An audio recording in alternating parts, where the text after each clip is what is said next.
Hi friends, I'm Karthik துருவம் அகாடமிலேருந்து.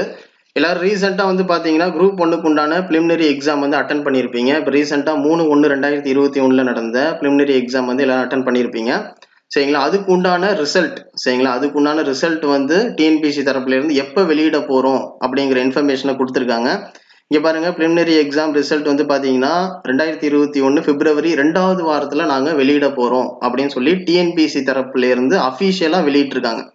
சரிங்களா? அது வந்து டிஎன்பிஎஸ்சி வெப்சைட்லேருந்து எடுத்த பிடிஎஃப் தான். சரிங்களா? டிஎன்பிஎஸ்சி தரப்புலேருந்து அஃபீஷியலாக வெளியிட்டிருக்காங்க. ஸோ குரூப் ஒன்றுக்கு உண்டான ரிசல்ட் வந்து பார்த்தீங்கன்னா பிப்ரவரி 2வது வாரத்தில் நம்ம எதிர்பார்க்கலாம். சரிங்களா? இதுலேயே நமக்கு என்ன தெரியுதுன்னா, அவங்களோட ப்ராசஸ் வந்து அவங்க கரெக்டாக செஞ்சிட்டு இருக்காங்க. அவங்க ஆனுவல் பிளானர் படி பார்த்தீங்கன்னா அடுத்தடுத்த எக்ஸாம் வந்து கண்டிப்பாக வரதான் போகுது.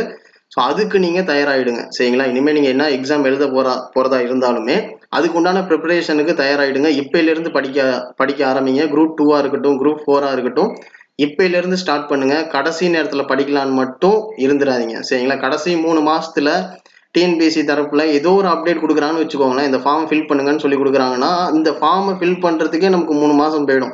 அதுக்கு அலையிறதுக்கே நமக்கு 3 மாதம் போயிடும். சரிங்களா? அதுக்காக தான் சொல்கிறோம், எதை ஸ்டார்ட் பண்ணுறதா இருந்தாலும் சரி, எந்த எக்ஸாமாக இருந்தாலும் சரி, இப்பையிலேருந்து ஸ்டார்ட் பண்ணுங்க. அது குரூப் 2-ஆ இருக்கட்டும், குரூப் 4-ஆ இருக்கட்டும், இப்பையிலேருந்து ஸ்டார்ட் பண்ணுங்க. சரிங்களா? ஓகே ஃப்ரெண்ட்ஸ், இந்த இன்ஃபர்மேஷனை உங்கள்கிட்ட ஷேர் பண்ணோம் அப்படிங்கிறதுக்காக தான் இந்த வீடியோ பதிவு. சரிங்களா? ஓகே ஃப்ரெண்ட்ஸ், இந்த வீடியோ பதிவு உங்களுக்கு பிடிச்சிருக்குன்னு நினைக்கிறேன். Okay, thank you. துருவம் அகாடமிலேருந்து கார்த்திக்.